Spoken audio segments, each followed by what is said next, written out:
Chapter 9.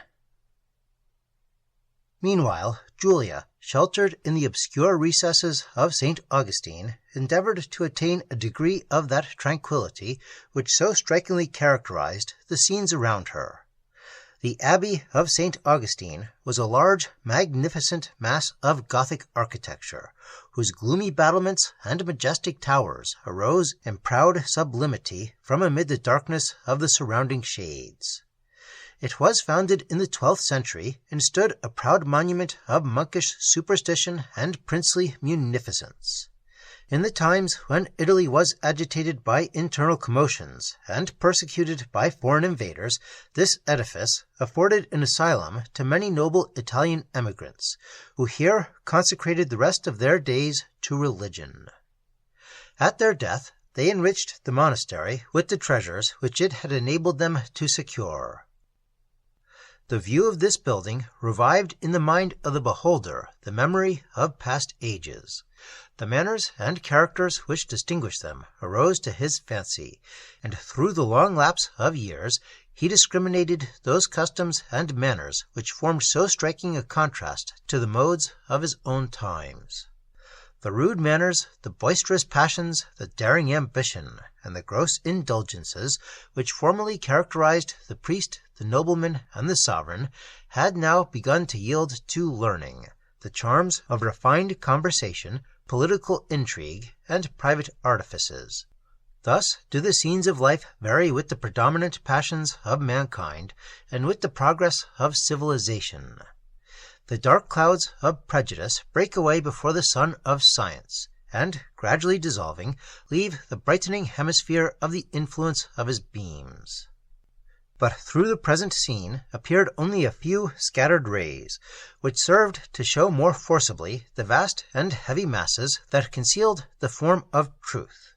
Here prejudice, not reason, suspended the influence of the passions, and scholastic learning, mysterious philosophy, and crafty sanctity supplied the place of wisdom, simplicity, and pure devotion. At the Abbey, solitude and stillness conspired with the solemn aspect of the pile to impress the mind with religious awe. The dim glass of the high-arched windows, stained with the coloring of monkish fictions, and shaded by the thick trees that environed the edifice, spread around a sacred gloom which inspired the beholder with congenial feelings. As Julia mused through the walks, and surveyed the vast monument of barbarous superstition, it brought to her recollection an ode which she often repeated with melancholy pleasure, as the composition of Hippolytus. High mid Alverna's awful steeps, eternal shades and silence dwell, save when the gale resounding sweeps, sad strains are faintly heard to swell. Enthroned amid the wild impending rocks, involved in clouds and brooding future woe, the demon superstition nature shocks, and waves her sceptre o'er the world below. Around her throne, amid the mingling glooms, wild hideous forms are slowly seen to glide. She bids them fly to shade earth's brightest blooms, and spread the blast of desolation wide. See, in the darkened air their fiery course, the sweeping ruin settles o'er the land.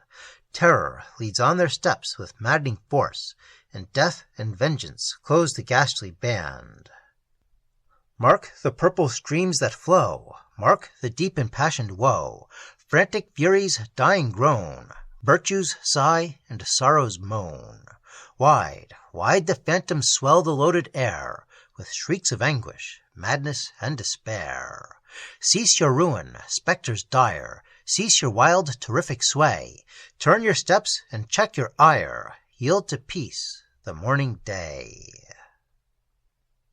She wept to the memory of times past, and there was a romantic sadness in her feelings, luxurious and indefinable. Madame behaved to Julia with the tenderest affection, and endeavored to withdraw her thoughts from their mournful subject by promoting that taste for literature and music which was so suitable to the powers of her mind. But an object seriously interesting now obtained that regard which those of mere amusement had failed to attract. Her favourite nun, for whom her love and esteem daily increased, seemed declining under the pressure of a secret grief. Julia was deeply affected with her situation, and though she was not empowered to administer consolation to her sorrows, she endeavoured to mitigate the sufferings of illness. She nursed her with unremitting care, and seemed to seize with avidity the temporary opportunity of escaping from herself. The nun appeared perfectly reconciled to her fate, and exhibited during her illness so much sweetness, patience, and resignation as affected all around her with pity and love. Her angelic mildness and steady fortitude characterized the beatification of a saint rather than the death of a mortal.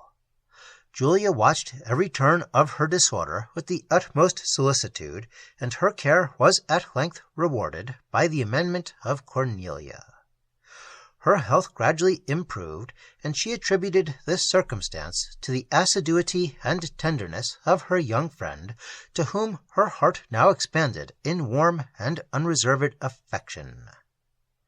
At length Julia ventured to solicit what she had so long and so earnestly wished for, and Cornelia unfolded the history of her sorrows. "Of the life which your care has prolonged," said she, "it is but just that you should know the events, though those events are neither new nor striking, and possess little power of interesting persons unconnected with them. To me they have, however, been unexpectedly dreadful in effect, and my heart assures me that to you they will not be indifferent. I am the unfortunate descendant of an ancient and illustrious Italian family. In early childhood I was deprived of a mother's care, but the tenderness of my surviving parent made her loss, as to my welfare, almost unfelt. Suffer me here to do justice to the character of my noble father. He united in an eminent degree the mild virtues of social life with the firm, unbending qualities of the noble Romans, his ancestors, from whom he was proud to trace his descent. Their merit, indeed, continually dwelt on his tongue, and their actions he was always endeavouring to imitate, as far as was consistent with the character of his times and with the limited sphere in which he moved. The recollection of his virtue elevates my mind and fills my heart with a noble pride, which even the cold walls of a monastery have not been able to subdue. My father's fortune was unsuitable to his rank. That his son might hereafter be enabled to support the dignity of his family, it was necessary for me to assume the veil. Alas, that heart was unfit to be offered at a heavenly shrine, which was already devoted to an earthly object. My affections had long been engaged by the younger son of a neighbouring nobleman, whose character and accomplishments attracted my early love, and confirmed my latest esteem. Our families were intimate, and our youthful intercourse occasioned an attachment which strengthened and expanded with our years. He solicited me of my father, but there appeared an insuperable barrier to our union. The family of my lover laboured under a circumstance of similar distress with that of my own. It was noble, but poor.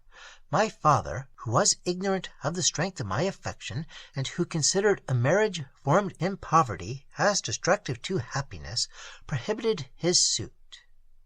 Touched with chagrin and disappointment, he immediately entered into the service of his Neapolitan Majesty, and sought in the tumultuous scenes of glory a refuge from the pangs of disappointed passion. To me, whose hours moved in one round of dull uniformity, who had no pursuit to interest, no variety to animate my drooping spirits, to me the effort of forgetfulness was ineffectual. The loved idea of Angelo still rose upon my fancy, and its powers of captivation, heightened by absence, and perhaps even by despair, pursued me with incessant grief.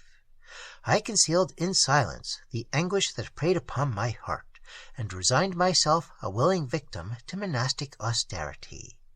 But I was now threatened with a new evil, terrible and unexpected. I was so unfortunate as to attract the admiration of the Marquis Marinelli, and he applied to my father. He was illustrious at once in birth and fortune, and his visits could only be unwelcome to me. Dreadful was the moment in which my father disclosed to me the proposal. My distress, which I vainly endeavored to command, discovered the exact situation of my heart, and my father was affected. After a long and awful pause, he generously released me from my sufferings by leaving it to my choice to accept the marquis or to assume the veil. I fell at his feet, overcome by the noble disinterestedness of his conduct, and instantly accepted the latter. This affair removed entirely the disguise with which I had hitherto guarded my heart. My brother, my generous brother, learned the true state of its affections. He saw the grief which preyed upon my health. He observed it to my father, and he nobly, oh, how nobly, to restore my happiness, desired to resign a part of the estate which had already descended to him in right of his mother. Alas, Hippolytus, continued Cornelia, deeply sighing, thy virtues deserved a better fate.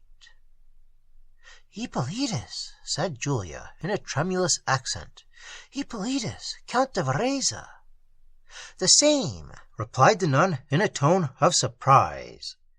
Julia was speechless. Tears, however, came to her relief. The astonishment of Cornelia for some moments surpassed expression. At length a gleam of recollection crossed her mind, and she too well understood the scene before her. Julia, after some time, revived, when Cornelia, tenderly approaching her, "Do I then embrace my sister?" said she. "United in sentiment, are we also united in misfortune?" Julia answered with her sighs, and their tears flowed in mournful sympathy together. At length Cornelia resumed her narrative. My father, struck with the conduct of Hippolytus, paused upon the offer. The alteration in my health was too obvious to escape his notice. The conflict between pride and parental tenderness held him for some time in indecision, but the latter finally subdued every opposing feeling, and he yielded his consent to my marriage with Angelo. The sudden transition from grief to joy was almost too much for my feeble frame. Judge, then, what must have been the effect of the dreadful reverse, when the news arrived that Angelo had fallen in a foreign engagement. Let me obliterate, if possible, the impression of sensations so dreadful. The sufferings of my brother, whose generous heart could so finely feel for another's woe, were on this occasion inferior only to my own. After the first excess of my grief was subsided, I desired to retire from a world which had tempted me only with illusive visions of happiness, and to remove from those scenes which prompted recollection and perpetuated my distress. My father applauded my resolution, and I immediately was admitted a novitiate into this monastery, with the superior of which my father had in his youth been acquainted. At the expiration of the year I received the veil. Oh, I well remember with what perfect resignation, with what comfortable complacency I took those vows which bound me to a life of retirement and religious rest. The high importance of the moment, the solemnity of the ceremony, the sacred glooms which surrounded me, and the chilling silence that prevailed when I uttered the irrevocable vow, all conspired to impress my imagination and to raise my views to heaven. When I knelt at the altar, the sacred flame of pure devotion glowed in my heart, and elevated my soul to sublimity. The world and all its recollections faded from my mind, and left it to the influence of a serene and holy enthusiasm which no words can describe. Soon after my novitiation, I had the misfortune to lose my dear father. In the tranquillity of this monastery, however, in the soothing kindness of my companions, and in devotional exercises, my sorrows found relief, and the sting of grief was blunted. My repose was of short continuance. a circumstance occurred that renewed the misery which can now never quit me but in the grave, to which I look with no fearful apprehension, but as a refuge from calamity, trusting that the Power who has seen good to afflict me will pardon the imperfectness of my devotion, and the too frequent wandering of my thoughts to the object once so dear to me." As she spoke, she raised her eyes, which beamed with truth and meek assurance, to heaven, and the fine devotional suffusion of her countenance seemed to characterize the beauty of an inspired saint. "One day, never shall I forget it, I went as usual to the confessional to acknowledge my sins. I knelt before the Father with eyes bent towards the earth, and in a low voice proceeded to confess. I had but one crime to deplore, and that was the too tender remembrance of him for whom I mourned, and whose idea, impressed upon my heart, made it a blemished offering to God. I was interrupted in my confession by a sound of deep sobs, and raising my eyes, God, what were my sensations when in the features of the Holy Father I discovered Angelo! His image faded like a vision from my sight, and I sunk at his feet. On recovering, I found myself on my mattress, attended by a sister who I discovered by her conversation had no suspicion of the occasion of my disorder. Indisposition confined me to my bed for several days. When I recovered, I saw Angelo no more, and would almost have doubted my senses, and believed that an illusion had crossed my sight, till one day I found in my cell a written paper. I distinguished at the first glance the handwriting of Angelo, that well-known hand which had so often awakened me to other emotions. I trembled at the sight. My beating heart acknowledged the beloved characters. A cold tremor shook my frame, and, half breathless, I seized the paper. But recollecting myself, I paused. I hesitated. Duty at length yielded to the strong temptation, and I read the lines. Those lines, prompted by despair, and bathed in my tears. Every word they offered gave a new pang to my heart, and swelled its anguish almost beyond endurance. I learned that Angelo, severely wounded in a foreign engagement, had been left for dead upon the field, that his life was saved by the humanity of a common soldier of the enemy, who, perceiving signs of existence, conveyed him to a house. Assistance was soon procured, but his wounds exhibited the most alarming symptoms. During several months he languished between life and death, till at length his youth and constitution surmounted the conflict, and he returned to Naples. Here he saw my brother, whose distress and astonishment at beholding him occasioned a relation of past circumstances, and of the vows I had taken in consequence of the report of his death. It is unnecessary to mention the immediate effect of this narration. The final one exhibited a very singular proof of his attachment and despair. He devoted himself to a monastic life, and chose this abbey for the place of his residence because it contained the object most dear to his affections. His letter informed me that he had purposely avoided discovering himself, endeavoring to be contented with the opportunities which occurred of silently observing me, till chance had occasioned the foregoing interview, but that since its effects had been so mutually painful, he would relieve me from the apprehension of a similar distress by assuring me that I should see him no more. He was faithful to his promise. From that day I have never seen him, and am even ignorant whether he yet inhabits this asylum. The efforts of religious fortitude and the just fear of exciting curiosity having withheld me from inquiry. But the moment of our last interview has been equally fatal to my peace and to my health, and I trust I shall, ere very long, be released from the agonizing, ineffectual struggles occasioned by the consciousness of sacred vows imperfectly performed, and by earthly affections not wholly subdued. Cornelia ceased, and Julia, who had listened to the narrative in deep attention, at once admired, loved, and pitied her. As the sister of Hippolytus, her heart expanded towards her, and it was now inviolably attached by the fine ties of sympathetic sorrow. Similarity of sentiment and suffering united them in the firmest bonds of friendship, and thus from reciprocation of thought and feeling flowed a pure and sweet consolation. Julia loved to indulge in the mournful pleasure of conversing of Hippolytus, and when thus engaged, the hours crept unheeded by. 1,000 questions she repeated concerning him, but to those most interesting to her she received no consolatory answer.